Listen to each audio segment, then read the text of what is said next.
ഈ ശ്രീലേഖ ബി.ജെ.പിയുടെ സാധ്യതകളെ ഇല്ലാതാക്കാൻ സാധ്യതയുണ്ടോ? എനിക്കിതിൽ അത്ഭുതമൊന്നും തോന്നുന്നില്ല. കാരണം ഇവർ വേലി കിടക്കുന്ന പാമ്പിനെടുത്ത് തോളത്തിടുകയാണ്.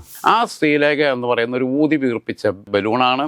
ശ്രീലേഖ എങ്ങാനും മേയർ ആക്കിയിരുന്നെങ്കിൽ ആര്യ രാജേന്ദ്രൻ്റെ വകയിലെ അമ്മായിയായിട്ട് വന്നേനെ. ബി.ജെ.പി ഇമ്മാതിരി ഓരോരുത്തരെ സ്ക്രീൻ ചെയ്യുമ്പോഴും പാർലമെന്റ് രംഗത്തേക്ക് കൊണ്ടുവരുമ്പോഴും ഭാരവാഹിത്വത്തിലേക്ക് കൊണ്ടുവരുമ്പോഴും ശ്രദ്ധിച്ചിട്ടില്ലെങ്കിൽ അവരനുഭവിക്കട്ടെ എന്ന് മാത്രമേ തൽക്കാലം പറയാൻ പറ്റുള്ളൂ. രാജൻഭായ് നമസ്കാരം. നമസ്കാരം. രാജൻഭായ്, ശ്രീലേഖ മുൻ DGP ആണ്.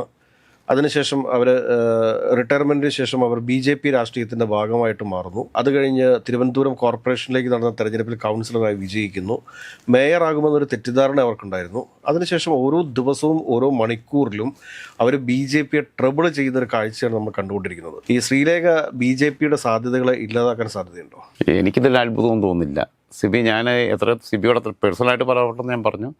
കാരണം ഇവർ വേലി കിടക്കുന്ന പാമ്പിനെടുത്ത് തോളത്തിടുകയാണ്. വഴിയപ്പുന്ന വയ്യാവേലിയെല്ലാം തോട്ടിയിട്ട് പിടിക്കുക ഓരോ കെണി.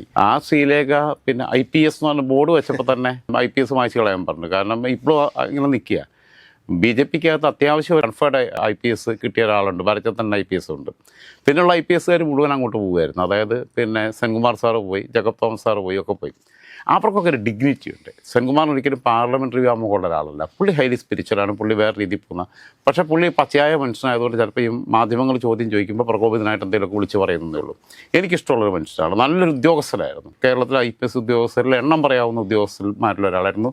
സത്യസന്ധനായ ഉദ്യോഗസ്ഥരായിരുന്നു.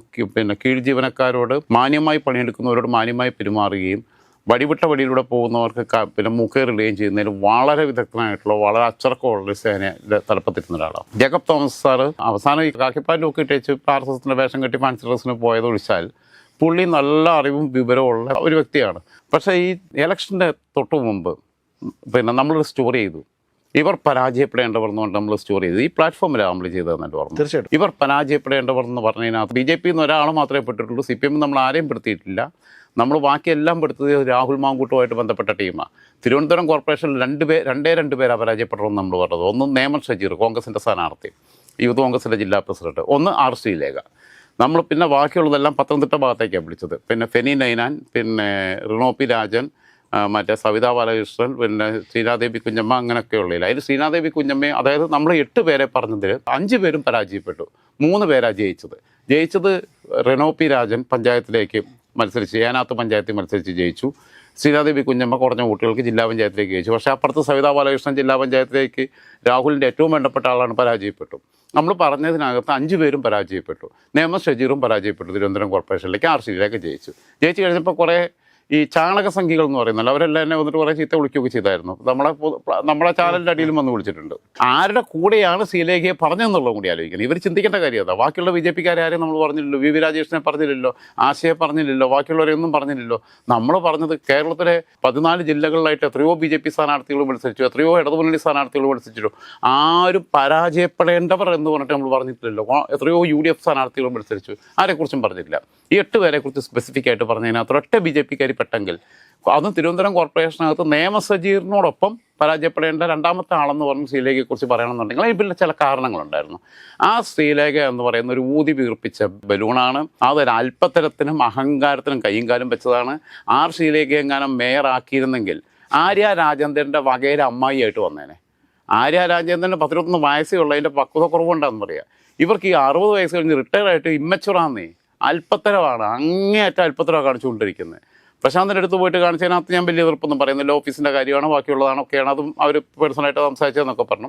വിവരമില്ലായ്മ കാണിച്ചിട്ടുണ്ട് എന്നുള്ളത് ഒഴിച്ചാൽ അവർക്ക് അർഹതപ്പെട്ടതാണെന്ന് ചോദിച്ചാൽ അതിനകത്ത് ഒഴിക്കേണ്ടത് കോർപ്പറേഷൻ സെക്രട്ടറി അല്ല. അതെ, അത് ഇവർ നേരിട്ടല്ല വിളിച്ച് പറയേണ്ടിയിരുന്നത്. അവർ കോർപ്പറേഷനോട് എനിക്കൊരു ഓഫീസ് വേണമെന്നാണ് പറയണ്ടേ. മേയർ എടുത്തോ സെക്രട്ടറി എടുത്തോ, എനിക്കൊരു ഓഫീസ് വേണമെന്ന് പറയണ്ടേ. എനിക്ക് പ്രവർത്തിക്കാൻ സൗകര്യപ്രദമായ ഓഫീസ് വേണം. അപ്പോൾ ആരെ മാറ്റണം എന്നുള്ളത് അവരാണ് ചിന്തിക്കുന്നത്. അല്ലാതെ ഇവർ വിളിച്ചിട്ട് എനിക്ക് ഇത് വേണം, അല്ലെങ്കിൽ ഇപ്പം നാളെ ഇവർ MLA ആയി കഴിയുമ്പം പഴയ ഹോസ്റ്റലിലെ പഴയ MLA ബ്ലോക്കിൽ MLA ഹോസ്റ്റൽ ബ്ലോക്കിൽ കിട്ടിയെന്ന് കൂട്ടിക്കോ. പഴയ ബ്ലോക്കിൽ മാസം 50 രൂപയാണ് വാടക, പുതിയ ബ്ലോക്കിൽ 100 രൂപയാണ്. പക്ഷേ പഴയ ബ്ലോക്കും പുതിയ ബ്ലോക്കും തമ്മിൽ ആനയാടും പോലെ വ്യത്യാസമുണ്ട്. പുതിയ ബ്ലോക്ക് എന്ന് പറഞ്ഞാൽ ഒരു ഫ്ലാറ്റ് രീതിയിലുള്ള സാധനമാണ്. പഴയ ബ്ലോക്ക് എന്ന് പറഞ്ഞാൽ നമുക്കറിയാമല്ലോ അതിൻ്റെ സ്ഥിതി എന്താണെന്നുള്ളത്. പഴയ ബ്ലോക്ക് അനുവദിച്ച് കിട്ടിയ ആൾക്കാർ ഏതെങ്കിലും ഒരു MLA വിളിച്ചിട്ട് പറയുകയാണ്, മറ്റേ സീനിയർ MLA അടുത്ത് വിളിച്ച് പറയുക, എനിക്കിവിടെ സൗകര്യം കുറവുണ്ടാവുകൊണ്ട് നീ അവിടെ നിന്ന് മാറണം, എനിക്ക് പുതിയ ബ്ലോക്ക് വേണമെന്ന് പറഞ്ഞാൽ എങ്ങനെ ഉണ്ടാവും? ഈ രീതിയിലാണ്. അപ്പോൾ അവർക്ക് എന്താ വെച്ചാൽ ഇവർക്ക് പ്രൊസീജിയർ അറിയാത്ത ആളാണോ? ഇപ്പം സാധാരണ വെറും രാഷ്ട്രീയക്കാരിയായിട്ട് വന്നിട്ട് അങ്ങനെ വന്ന ഒരാളാണെന്നുണ്ടെങ്കിൽ വിവരമില്ലായ്മ കൊണ്ടാണെന്നറിയാം പറയാം. ഇവരൊരു അഡ്മിനിസ്ട്രേറ്റീവ് പൊസിഷനിലിരുന്ന ആളാണ്. IPS കാരി എന്ന് പറഞ്ഞു കഴിഞ്ഞാൽ, പോലീസ് എന്ന് പറഞ്ഞു കഴിഞ്ഞാൽ ഈ ലാത്തി അടിക്കലും സല്യൂട്ട് അടിക്കലും മാത്രമൊന്നുമല്ലോ, അഡ്മിനിസ്ട്രേറ്റർ ആയിരുന്നല്ലോ ഇവർ. ഇവർക്ക് ക്ലറിക്കൽ ജോബ് അറിയത്തില്ല, അഡ്മിനിസ്ട്രേഷൻ ജോബ് അറിയത്തില്ല. അവർ കാര്യങ്ങൾക്കകത്ത് പലതിനകത്തും അവർ പിന്നെ ഓതറൈസ്ഡ് സിഗ്നേച്ചർ ഇരുന്ന ആളല്ലേ. അവർക്ക് പിന്നെ ബാലറ്റ് പേപ്പറിൻ്റെ പുറകു വശത്ത് പേരെഴുതി ഒപ്പിടണമെന്ന് അറിയത്തില്ല എന്ന് പറഞ്ഞിട്ട് സ്റ്റാൻഡിംഗ് കമ്മിറ്റിയിലോട്ടുള്ള തെരഞ്ഞെടുപ്പിനകത്ത് അവരുടെ വോട്ട് അസാധുവായി എന്ന് പറഞ്ഞു കഴിഞ്ഞാൽ എന്ത് കുന്തം അവർക്കറിയാവുന്ന. ഇപ്പോൾ ഒരു കാര്യം മനസ്സിലായില്ലേ, എവിടെ പോയിട്ട് എങ്ങനെയോ സിവിൽ സർവീസ് കിട്ടി. അല്ല, ഇതിനകത്ത് വേറെ കാര്യം എന്താണെന്ന് വെച്ച് കഴിഞ്ഞാൽ ഈ ചോര കണ്ടാൽ ഇപ്പോഴും ഭയപ്പെടുന്ന ചില ഡോക്ടർമാരുണ്ട്. ഇവർ IPS ആയിട്ടിരിക്കുന്ന സമയത്ത് ഈ അഡ്മിനിസ്ട്രേറ്റീവ് ലെവലിലൊക്കെ എന്തെങ്കിലുമൊക്കെ പ്രശ്നങ്ങൾ ഉണ്ടായിക്കഴിഞ്ഞാൽ, അല്ലെങ്കിൽ ലോ ആൻഡ് ഓർഡറിലൊക്കെ എന്തെങ്കിലും പ്രശ്നങ്ങൾ ഉണ്ടായിക്കഴിഞ്ഞാൽ അതൊക്കെ പരിഹരിക്കാൻ വേണ്ടിയിട്ട് ഇരുന്ന ഒരു ഓഫീസർ കൂടിയാണ് ഇവരെന്ന് വിചാരിക്കുന്നത്. അവിടെയാണ് ഞാൻ പറഞ്ഞു തന്നെ, ഇവരെ സംബന്ധിച്ചിടത്തോളം ഇവർ ജയിൽ മേധാവിയായിരുന്ന സമയത്ത് ഇവർ ജയിൽ സന്ദർശിച്ചു. ജയിൽ സന്ദർശിച്ചപ്പോൾ ചുരുണ്ടുകൂടി താടി വെച്ച ഒരാളവിടെ കിടക്കുന്നു. നോക്കിയപ്പോൾ ദിലീപ്. എൻ്റെ ഹൃദയം പൊട്ടിപ്പോയി. അവർ കേരളത്തിലുള്ള എല്ലാ ജയിലിൻ്റെയും മേധാവിയാണ്. അപ്പോൾ എല്ലാ ജയിലുകളിലും ഇതാ, പൂജപ്പുരയിലായാലും വിയ്യൂരായാലും ബാക്കിയിടത്താണെങ്കിലും സബ് ജയിലുകളാണെങ്കിലും എല്ലായിടത്തും അവസ്ഥ. പിന്നെ പ്രതികളെല്ലാം കൊണ്ടുവന്നിട്ട് ഇവിടെ പിന്നെ AC റൂമിനകത്താണ് താമസിപ്പിക്കുന്നത്. ജയിൽ സൂപ്രണ്ടിന് പോലും മര്യാദയ്ക്ക് സബ് ജയിലുകളിൽ AC റൂമില്ല. ഈ സെൻട്രൽ ജയിലുണ്ടോയെന്ന് എനിക്കറിയത്തില്ല, ഇല്ലെന്ന് എൻ്റെ അറിവ്. സബ് ജയിലുകളിൽ എന്തായാലും പിന്നെ ജയിൽ സൂപ്രണ്ടുമാർക്ക് AC റൂമില്ല, ജനറേറ്റർ ഇല്ല. കറണ്ട് പോയി കഴിഞ്ഞാൽ ജയിൽ സൂപ്രണ്ടും പേർത്ത് വിളിച്ചായിരിക്കുന്നത്. അപ്പോൾ ഇവർ പോയപ്പം ഇവൻ ചുരുണ്ടുകൂടി കിടക്കുന്നു. അപ്പോൾ എക്സ്ട്രാ ബെഡ്ഷീറ്റ്, എക്സ്ട്രാ തലയണ എല്ലാം കൊടുത്തിട്ട് ഏത് പാറ്റേൺ മാത്രം. അപ്പോൾ ബാക്കിയുള്ള തടവുകാരെയൊന്നും കിടക്കുന്ന കണ്ടപ്പോൾ ഇവർക്ക് ദൈന്യത തോന്നിയില്ല. സെലിബ്രിറ്റികളുടെ ഒരു പ്രത്യേക താല്പര്യം ഇവർക്കെന്ന് വെച്ചാൽ സെലിബ്രിറ്റികളുടെ ഒരു ആരാധനയാണ്. ഇവരുടെ യൂട്യൂബ് തുടങ്ങിയപ്പോഴും ഇവർ വിവാദം. അതെ, സെലിബ്രിറ്റികളുടെ ഒരു ആരാധനയാണ്. മീര ജാസ്മിന് 10-18 വയസ്സുള്ളപ്പോൾ ആ പെങ്കൊച്ചി, കാരണം ചെറിയ പ്രായത്തിൽ സിനിമ വന്നാൽ ലോഹിതദാസിൻ്റെ സിനിമയിൽ കൂടെ വന്നാൽ സൂത്രധാരനിലൂടെ വന്നതാണ്. അത് കഴിഞ്ഞിട്ട് കുടുംബത്തിൽ ചെറിയൊരു പ്രശ്നം വന്നപ്പോൾ ആ കുട്ടി ഇമ്മച്ചുർ ആയതുകൊണ്ട് ചില കാര്യങ്ങൾക്കകത്ത് ഒരു ആ പ്രായത്തിൻ്റെതായ പ്രത്യേകതയാണ്. അപ്പം പ്രശ്നം ഉണ്ടായപ്പം ഇവർ അതിനകത്ത് കയറിയിട്ട് എന്നാൽ ഇനിയിപ്പോൾ ഇവർക്കൊരു പിന്നെ പോലീസ് സാധാരണഗതിയിൽ ഇപ്പോൾ ഒരു കുടുംബ പ്രശ്നമോ അല്ലെങ്കിൽ ബാക്കിയുള്ള പ്രശ്നമോ അതിർത്തി ആൾക്കാർ തമ്മിലുള്ള അതിർത്തി തർക്കമാണെങ്കിലും പോലീസ് സ്റ്റേഷനിൽ കംപ്ലയിൻറ്റ് എത്തിക്കഴിഞ്ഞാൽ സാധാരണഗതിയിൽ SHO അല്ലെങ്കിൽ പണ്ടാണെങ്കിൽ SI സ്റ്റേഷൻ്റെ ചാർജ് ചുമതലയുള്ള അവർ ഈ രണ്ട് കൂട്ടരെയും വിളിച്ചിട്ടൊക്കെ ഒന്ന് പറഞ്ഞ് സംസാരിപ്പിച്ചൊക്കെ സോൾവ് ആക്കാൻ നോക്കും. കാരണം ഒരു ഫയൽ മുഴുവനായി കിട്ടുക. ഇപ്പം പക്ഷേ അങ്ങനെ ചെയ്യത്തില്ല. ഇപ്പം അങ്ങനെ ചെയ്ത് കഴിഞ്ഞാൽ 4 വർഷം കഴിയുമ്പോൾ കുത്തിപ്പോക്കും. അന്നത്തെ കൊടുത്ത കംപ്ലയിൻറ്റിനകത്ത്, കാരണം കംപ്ലയിൻറ്റ് റെസീറ്റും മേടിച്ചു വേണം. കംപ്ലയിൻറ്റിനകത്ത് ആക്ഷൻ ഉണ്ടായില്ല എന്ന് പറഞ്ഞാൽ പിന്നെ ഈ SI SHOയും തൂങ്ങും. അപ്പോൾ അതുകൊണ്ട് പണ്ടെന്ന് പറഞ്ഞാൽ ഇവർ സ്റ്റേഷനിൽ നിന്നൊരു മദ്യം പറിച്ചിട്ട് പറഞ്ഞിട്ട് 2 കൂട്ടരെ അങ്ങോട്ടും ഇങ്ങോട്ടൊക്കെ ഞെട്ടിച്ചിട്ട് നാളെ തൊട്ട് പ്രശ്നം ഉണ്ടാക്കരുത് എന്നൊക്കെ പറഞ്ഞിട്ട് പറഞ്ഞയക്കും. അത് ഭാര്യയും ഭർത്താവിനെ അങ്ങനെ പറഞ്ഞയക്കും ഒക്കെ ചെയ്യുന്ന പരിപാടിയുണ്ട്. അപ്പോൾ ആ രീതിയിൽ ഇവർ മധ്യസ്ഥത വഹിക്കുകയാണെങ്കിൽ ഇവർ ആ വീട്ടുകാരോട്ട് സംസാരിക്കേണ്ട. അങ്ങനെയല്ല, ഇവർ ഏകപക്ഷീയമായിട്ടും മിരാസ്മനായിട്ട് ബന്ധം. കാരണം സെലിബ്രിറ്റിയാണ്. ഇങ്ങനെയുള്ള സാധനം യൂട്യൂബ് ചാനൽ തുടങ്ങിയപ്പോൾ എൻ്റെ പിന്നെ ചാനൽ ഷെയർ ചെയ്യണേ, ലൈക്ക് ചെയ്യണേ, കമൻറ്റ് ഇടണേ എന്നൊക്കെ പറഞ്ഞിട്ട് പേട്ടനെയൊക്കെ വിളിച്ച് പറയുന്നൊക്കെ എല്ലാം പുറത്തോട്ട് വന്നത് ലീക്ക് ചെയ്തത്. അല്പത്തരത്തെന്ന് പറഞ്ഞു കഴിഞ്ഞാൽ ഞാൻ പറഞ്ഞല്ലോ, ഈ അമ്മച്ചിയെ പിടിച്ചിട്ട് കൗൺസിലറാക്കിയത്, ഡിവിഷൻ കൗൺസിലറാക്കിയത് ആ ജനങ്ങൾ എന്തായാലും അനുഭവിക്കട്ടെ, BJP അനുഭവിക്കട്ടെ എന്ന് എനിക്ക് പറയാനുള്ളൂ. അവരെ മേയറാക്കാതിരിക്കാനുള്ള ഔചിത്യബോധം കാണിച്ചത് വളരെ മനോഹരമായി. ഡെപ്യൂട്ടി മേയർ പോലും ആക്കിയില്ല BJP. അപ്പം അമ്മച്ചിക്ക് ചോദിച്ചില്ല. അമ്മച്ചി ഭരചന്ദ്രൻ IPSന്റെ അതേ ഡയലോഗ് പുല്ലേ എന്നൊക്കെ പറഞ്ഞിട്ട് മാതൃഭൂമിക്കകത്ത് വന്നതാ. മേയറാക്കാമെന്ന് പറഞ്ഞാണ് മത്സരത്തിന് ഇറക്കിയത്. പോടാ പുല്ലേ പറയാത്തത് ജയിപ്പിച്ചവരെ ഓർത്ത്. പോടാ പുല്ലേ എന്നൊക്കെ പറഞ്ഞിട്ട് പിന്നെ സുരേഷ് ഗോപി സ്റ്റൈലില്ല. പോടാ പുല്ലേ എന്ന് പറയാത്തത് ജയിപ്പിച്ചവരെ ഓർത്തുന്നു. ഈ അമ്മച്ചി എവിടെ എത്തി നിൽക്കുന്നത്? ഒരു പക്വതയില്ലാന്ന്. അതായത് വേറെ ആൾക്കാർ ആലോചിച്ചു. ഇവർ ഇന്നലെ വന്നത് BJPക്കകത്ത് സംസ്ഥാന വൈസ് പ്രസിഡന്റ് സ്ഥാനം കൊടുത്തു, കോർപ്പറേഷനിലേക്ക് മത്സരിപ്പിച്ചു. അത് കഴിഞ്ഞിട്ട് ഇവർക്ക് ഇതൊന്നും പോരാ, മേയറാവണമെന്ന്. അപ്പം ഈ കുമ്മനം രാജശേഖരനൊക്കെ ഏതോ വർഷത്ത് സംഘടനാ പ്രവർത്തനം തുടങ്ങിയതാണ്. CK പത്മനാഭൻ അവിടെ ഇരിപ്പുണ്ട്. എത്രയോ കാലം മുമ്പ് BJPയുടെ സംസ്ഥാന പ്രസിഡന്റായിരുന്നു. എന്തെങ്കിലും ആഗ്രഹം വെച്ചിട്ടാണോ? ഇവരാരെങ്കിലും ഒരു പഞ്ചായത്ത് മെമ്പറെങ്കിലും ആയോ? MT രമേശ് ഇപ്പോഴത്തെ കാലഘട്ടത്തിൽ ഇരിക്കുന്ന ആളാണ്. MT രമേശ് ഇന്നുവരെ പഞ്ചായത്ത് മെമ്പറായിട്ടുണ്ടോ? സംസ്ഥാന പ്രസിഡന്റ് പോലും ആയില്ല. MT രമേശിനേക്കാൾ ജൂനിയർ ആയിട്ടുള്ള K സുരേന്ദ്രൻ വരെയായി. സംസ്ഥാന പ്രസിഡന്റ് പോലും ആയിട്ടില്ല. ഇന്ന് വരെ ഒരു പരാതി പറഞ്ഞു കേട്ടിട്ടുണ്ടോ? ഇവരെ വട്ടിയൂർക്കാവിൽ കൊണ്ടേ നിയമസഭയ്ക്ക് നിർത്തരുത്. നിർത്തിയാൽ അഥവാ ജയിക്കുകയെങ്ങാനും ചെയ്തു കഴിഞ്ഞാൽ കഷ്ടകാലം തുടങ്ങി.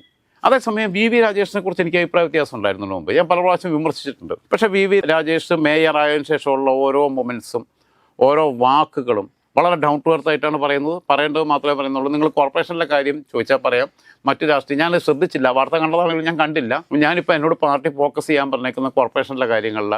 ബാക്കി സംഘടനാ രാഷ്ട്രീയത്തിനകത്ത് ഞാൻ കമ്മിറ്റിയിലുണ്ടെങ്കിൽ എന്നോട് ഇവിടെയാണ് ഫോക്കസ് ചെയ്യാൻ പറഞ്ഞേക്കുന്നത്. എൻ്റെ പണി ഇവിടെ വന്നേക്കുന്നത്. ഇതുമായി ബന്ധപ്പെട്ട കാര്യങ്ങൾ നിങ്ങൾ ചോദിച്ചു. ഓരോ നീക്കങ്ങളും വളരെ ക്ലാസിക്കായിട്ട് പോകുന്നു.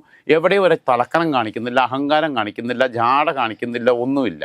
VV രാജേഷ്, അതായത് ഞാൻ VV രാജേഷിനെ താരതമ്യപ്പെടുത്തുന്നത് ഷംസീറിനോടാണ്. സ്പീക്കർ ആയതിനു ശേഷമുള്ള ഷംസീറും സ്പീക്കർ ആവുന്നതിന് മുമ്പുള്ള ഷംസീറും നമ്മൾ വെഗിളി പിടിച്ച പിന്നെ ഹൈപ്പർ ആക്റ്റീവ് ആയിട്ടുള്ള ക്ലാസ്സിൽ കിടന്ന് അലമ്പുണ്ടാക്കുന്ന പയ്യനെ പോലെയായിരുന്നു നിയമസഭയ്ക്കകത്ത്. സ്പീക്കർ ആയി കഴിഞ്ഞപ്പോൾ ഓക്കെ വളരെ പിന്നെ ഭംഗിയായിട്ട് നല്ലൊരു സ്പീക്കർ എന്നുള്ള രീതിയിൽ കാര്യം കൈകാര്യം ചെയ്യുന്നുണ്ട്. വി രാജേഷും ചാനൽ ചർച്ചയിൽ വന്നിരിക്കുകയും BJPയുടെ നേതാവായിരിക്കുകയും ചെയ്ത വി രാജേഷിന് വലിയൊരു റിഫോർമേഷനാണ് പട്ടിയടിക്കുണ്ടായത്. മേയർ എന്നുള്ള പദവിക്ക് അനുസൃതമായ വിധത്തിലും എന്നാൽ മേയർ എന്നുള്ള ജാട കാണിക്കാതെ. ചിലർ പഞ്ചായത്ത് പ്രസിഡന്റ് ആകുമ്പോൾ തന്നെ വലിയ സംഭവം കണ്ടിരിക്കുക. മേയർ എന്ന് പറഞ്ഞാൽ ഒരു മിനി മുഖ്യമന്ത്രിയാ, CM ആണ്. പ്രോട്ടോകോൾ പ്രകാരം രാഷ്ട്രപതിയോ പിന്നെ പ്രധാനമന്ത്രിയോ വന്നാൽ സ്വീകരിക്കാൻ പോകേണ്ട ആളാ മേയർ എന്ന് പറഞ്ഞു കഴിഞ്ഞാൽ. ആകെ കൂടെ ഉള്ള എനിക്ക് ഇഷ്ടപ്പെടാത്തൊരു കാര്യം അവരെ ആ ഓവാലിൻ്റെ മാതിരിയുള്ള കൂട്ടിട്ടിട്ട് പോകുന്നത് മാത്രമാണ്. അപ്പോൾ എന്തായിരുന്നാലും ഈ ശ്രീലേഖ BJPക്ക് ഒരു തലവേദനയാവുമെന്ന് നമ്മൾ മുൻകൂട്ടി പ്രവചിച്ചതാണ്. അവർ പരാജയപ്പെടേണ്ടതാണെന്ന് പറഞ്ഞതാണ്. അവരിപ്പോൾ അവിടുത്തെ നാട്ടുകാർക്ക് എന്നാണ് അവരെ മടുക്കുക എന്നുള്ള അറിയത്തില്ല. BJP ഇമ്മാതിരി ഓരോരുത്തരെ സ്ക്രീൻ ചെയ്യുമ്പോഴും പാർലമെൻറ്റ് രംഗത്തേക്ക് കൊണ്ടുവരുമ്പോഴും ഭാരവാഹിത്വത്തിലേക്ക് കൊണ്ടുവരുമ്പോഴും ശ്രദ്ധിച്ചിട്ടില്ലെങ്കിൽ അവരനുഭവിക്കട്ടെ എന്ന് മാത്രമേ തൽക്കാലം പറയാൻ പറ്റുള്ളൂ.